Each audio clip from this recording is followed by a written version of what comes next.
Nouveau journal sur la RT Éduc, merci d'être avec nous à la une. Éducation inclusive en RDC, la ministre d'État à l'Éducation nationale et sa collègue en charge des personnes vivant avec handicap ont eu une séance de travail ce mardi. Raissa Malou et Irène Essambo se sont accordés pour renforcer l'accès à une éducation de qualité pour les PVH avec des conditions d'apprentissage adaptées. De son côté, l'inspecteur général à l'Éducation nationale a rencontré les inspecteurs généraux adjoints. Hubert Kimbonza a notifié à ses proches collaborateurs des nouvelles directives. Objectif, améliorer la qualité de l'enseignement et l'administration dans les milieux scolaires. Nous parlerons aussi du bégaiement en milieu scolaire. Comment les enseignants gèrent-ils les élèves atteints de cette pathologie? Nos reporters ont suivi Jean-Claude Biavanga, enseignant à l'Institut de la Gombe 1, qui nous dévoile quelques astuces.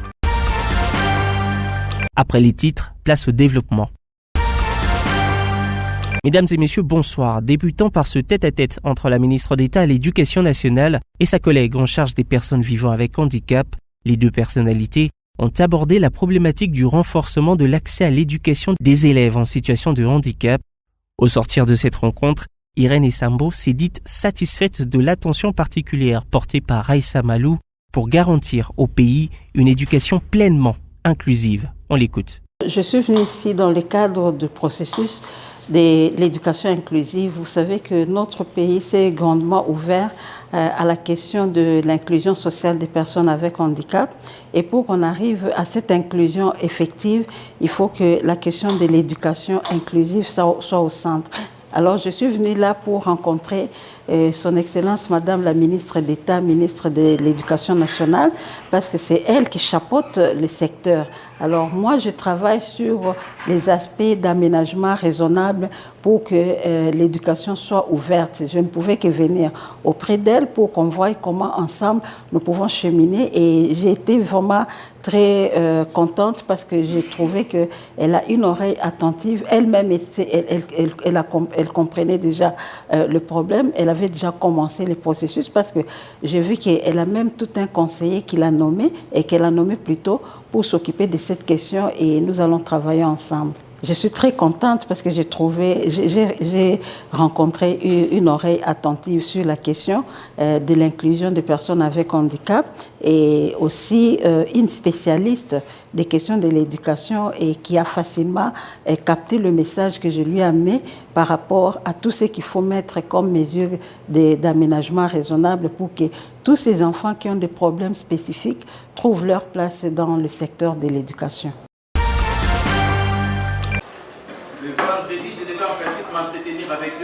C'est sur le coup de 11h que l'inspecteur général chef de corps à l'éducation nationale et nouvelle citoyenneté a débuté sa première rencontre avec les inspecteurs généraux adjoints. Ces inspecteurs qui ont pour mission de rendre par voie hiérarchique à travers les rapports d'inspection les résultats de leur mission à l'inspecteur général ont été appelés à la prise de conscience pour donner à cette direction ses lettres de noblesse. C'était une occasion, l'histoire à rencontrer. D'abord, il a commencé avec les acteurs d'appoint, ensuite avec les principaux adjoints. Aujourd'hui, c'était le tour de généraux adjoints à adjoints. Justement, il fallait les rencontrer pour connaître leur motivation, pour que tout marche bien dans le corps des inspecteurs qui est un corps de lutte, qui est une cheville ouvrière pour le redressement du notre système éducatif. Hubert Kimbonza a laissé entendre que l'objectif de cette réunion était de permettre aux inspecteurs de recevoir les instructions et directives précises pour améliorer la qualité du travail. C'est la première réunion la plus importante. Alors il a tracé bien sûr ses orientations par rapport à la manière dont il va gérer bien sûr le service. Et le point clé, le premier point clé, c'est le point où nous devons mettre en œuvre le nouveau cadre et structure organique de l'inspection générale. Parce que maintenant il y a un fourre-tout.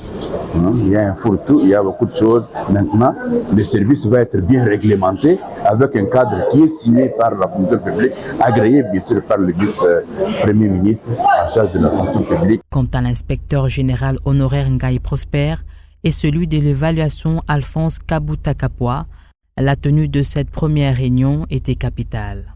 Ensuite s'en est suivi les échanges pour ainsi permettre à cette armée des inspecteurs de comprendre les enjeux de rôle dans le strict respect de l'éthique professionnelle.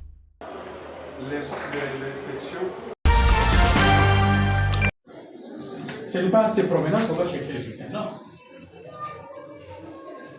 Poursuivons ce bonhomme de chemin afin de s'enquérir de la reprise des cours dans sa juridiction éducationnelle. L'inspecteur principal provincial Willy Nkoy Lusang, accompagné de Madame Ladi Procoq Nonon Pembe, a visité l'IT Kisantu où il n'a pas manqué de motiver les apprenants sur leur rôle important dans la société car ils seront les dirigeants de demain. Vous avez le devoir ou le droit d'être instruit. C'est votre droit d'être instruit, d'être enseigné. C'est votre droit. Quand il n'y a pas d'enseignant, allez voir monsieur le préfet. Monsieur le préfet, nous sommes libres. Est-ce qu'il n'y a pas un enseignant disponible pour nous encadrer?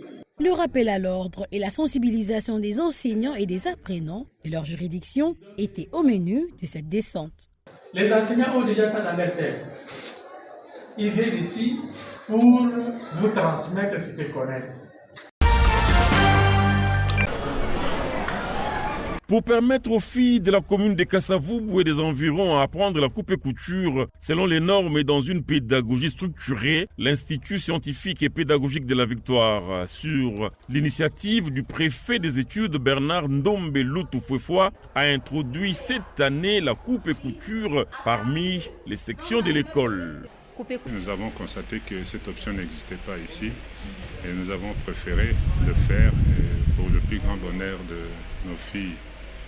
Et vous avez vu, nous avons des professeurs expérimentés et nous avons essayé de doter l'école de quelques machines. Et nous demandons aussi, sur ce cas, s'il y a des temps, ça sera toujours la bienvenue pour que nous puissions continuer la formation de nos filles. C'est sur le plan accès, c'est un point sur l'accès à l'école. Nous voulons que tous les enfants, les filles comme garçons, soient scolarisés. C'est ce que vous avez constaté. Pour cette année, je sais que l'année prochaine, ça va encore monter en puissance. L'école a engagé des enseignantes qualifiées pour assurer une meilleure formation aux apprenantes. Coupe et couture, c'est une option technique. C'est une option technique, d'où ça va aider nos enfants dans le futur de ne pas chômer. Donc, les enfants qui n'ont pas vraiment l'art d'aller dans d'autres options, nous vous invitons de venir faire la coupe et couture.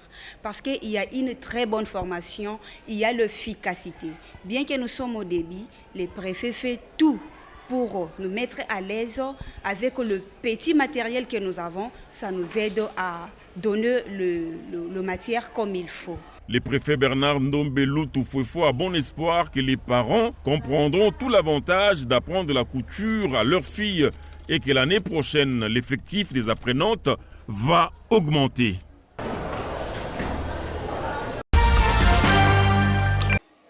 Le bégaiement est un trouble du flux ou rythme de la parole, caractérisé par des répétitions des mots, des syllabes et par des prolongations des sons, des arrêts et des blocages qui donnent l'impression d'un effort. Luc, enfant bègue, élève de la 6e année à l'école primaire de la Gombe, parle de son adaptation et son application au cours, malgré sa difficulté à parler.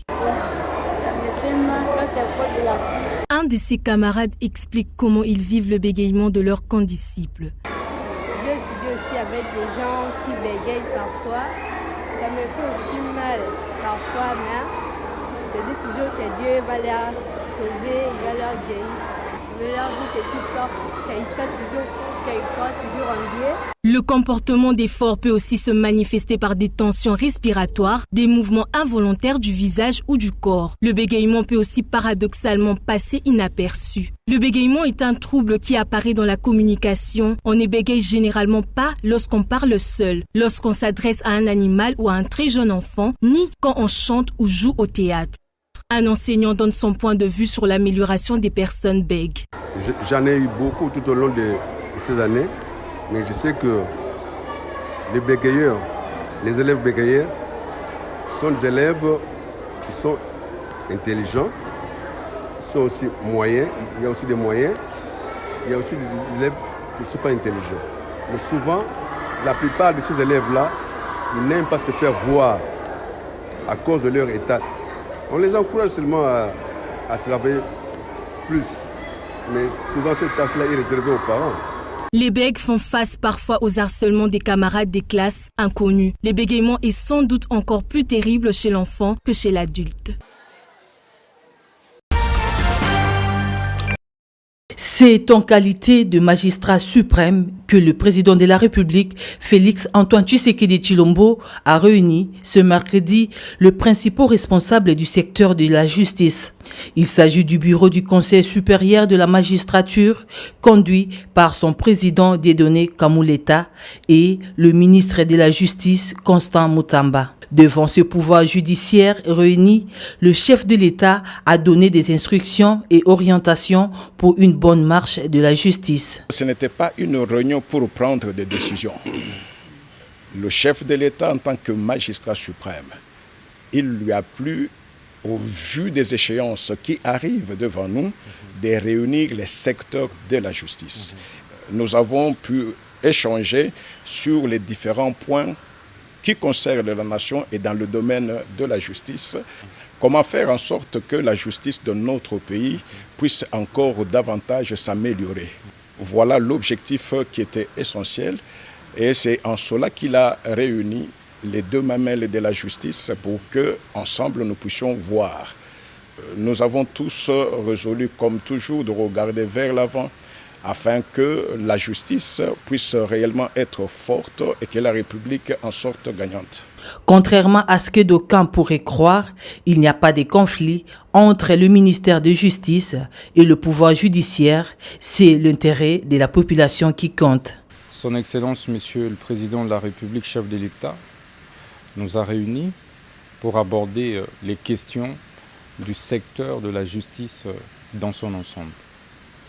Et il nous a dicté des orientations précises pour voir dans quelle mesure améliorer la manière d'administrer notre justice au bien ou pour le mieux de notre peuple. La justice élève une nation, dit-on. Le président de la République tient à une bonne justice. Il est le magistrat suprême au nom de qui la justice est rendue. À Bruxelles, où elle séjourne, la première ministre Judith Suminwa a tenu une séance de travail avec les représentants d'ONG œuvrant en RDC, conduit par Pierre Compagnie, député belge d'origine congolaise. Cette rencontre s'inscrit dans une dynamique de collaboration pour le développement de projets en faveur de la jeunesse. C'est une belle ouverture pour que les projets qu'on mène soient connus par les responsables du pays. Pierre Compagnie, à la tête de ce groupe engagé, a présenté les initiatives de l'association Samia et de la Friendly Foot Association. Ces organisations se consacrent à l'éducation et au sport, des domaines essentiels pour encadrer et soutenir la jeunesse défavorisée. Et là, nous avons un projet que nous aimerions mettre en place prochainement en RDC pour sensibiliser les jeunes étudiants, donc dans les écoles secondaires, à la réalité de la traite des êtres humains, donc dans tous les secteurs que je vous ai cités, mais également à la réalité des violences sexuelles, qui sont un problème majeur, aussi bien en Belgique, en Europe qu'en Afrique, et pour lequel nous avons une expertise. Nous avons un projet avec l'IMCA, donc YMCA, pour dire plus, et nous tenons à mettre ça en ordre. Depuis quelque temps, nous avons déjà été en République démocratique. Pour mettre, on a mis des panneaux solaires, nous avons fait des dons, etc. Et ici, nous voulons une concrétisation donc d'un travail beaucoup plus profond. En présence du ministre de la Communication et Médias, les discussions ont porté également sur la valorisation et la gestion des infrastructures sportives laissées par les Jeux de la francophonie. Ces installations représentent une opportunité précieuse pour développer le sport en RDC, mais nécessitent une planification et un investissement adéquat. Cette audience avec la première ministre Judith Suminwa représente un tournant dans l'engagement du gouvernement congolais envers sa jeunesse.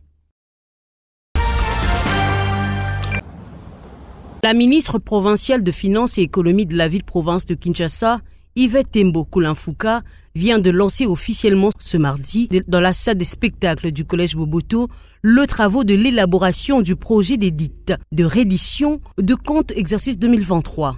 Dans son discours inaugural, l'argentière quinoise a salué l'abnégation des experts de son ministère pour avoir franchi avec succès la première étape de travaux de reddition de comptes amorcés en avril dernier. Votre geste, combien louable, de poursuivre les travaux avec abnégation est un indicateur suffisant à mes yeux de votre volonté à accompagner le gouvernement provincial dans sa mission. Pour la ministre Yvette Tembo, la reddition de comptes est un exercice de transparence dans la gestion de finances publiques. Elle a en outre expliqué en quoi devra consister le travail des experts de son ministère, devront abattre durant 10 jours. C'est là avant de lancer le début de travaux proprement dits. Ceci permettra par la suite son examen par la Cour de comptes puis à l'Assemblée provinciale de Kinshasa au cours de la présente session budgétaire et ce avant l'examen du projet dédié de l'exercice budgétaire 2025 dont le dépôt devra intervenir au plus tard le 25 novembre 2025. À cet effet, je ne peux que compter beaucoup sur vous dans le relèvement de ce défi et je vous souhaite un bon travail. Notez que le projet d'édit de reddition de compte exercice 2023 qui sera élaboré au terme de ce travaux sera présenté par la ministre provinciale Yvette Tembo à l'Assemblée provinciale de Kinshasa. Au cours de cette session parlementaire ordinaire de septembre, essentiellement budgétaire.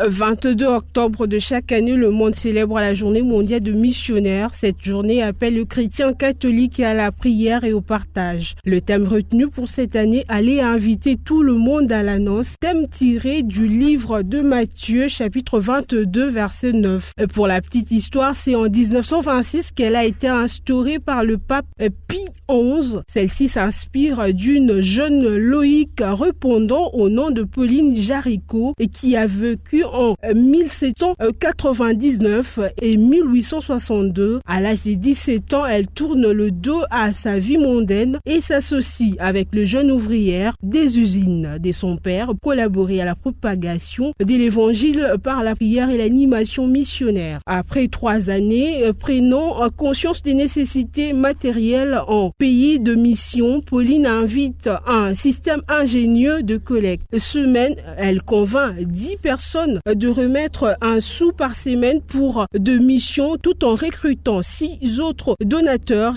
qui à leur tour en trouveront 10 chacun et ainsi de suite. L'entreprise fait boule de neige et amasse de sommes considérables pour l'époque. Afin d'amplifier le travail des œuvres pontificales missionnaires, le pape XI accepta de créer une journée missionnaire mondiale en 1926 pour qu'elle soit la fête de la catholicité et de l'intuition de départ de Pauline Jaricot.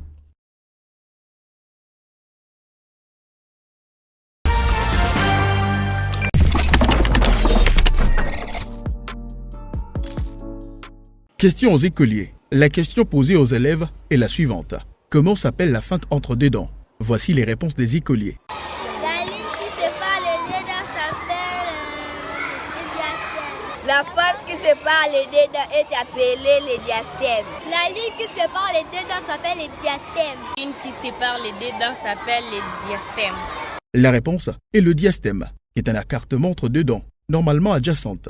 Il est fréquemment rencontré entre les deux incisives centrales de la mâchoire supérieure. Il peut être congénital ou acquis. Le diastème n'est pathologique que s'il provoque une rétention alimentaire.